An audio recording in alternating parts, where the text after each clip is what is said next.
Ni wanaume gani ambao wako hatarini zaidi kupata tatizo la tezi dume? Ni wanaume gani?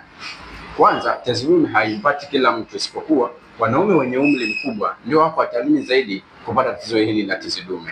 Lakini wale wanaume wenye umri mkubwa ambao hawapendi kushiriki mazoezi, lakini wale ambao pia si walaji wa vyakula vya asili, wanaokula vyakula ili kufurahisha nafsi zao na si kujenga mwili, wako hatarini zaidi kuweza kupata maradhi au ugonjwa huu wa tezi dume. Lakini wale ambao ni walevi kupindukia, wanakunywa pombe kupindukia, wanakunywa pombe kali kupindukia, wako hatarini kupata tatizo hili la tezi dume.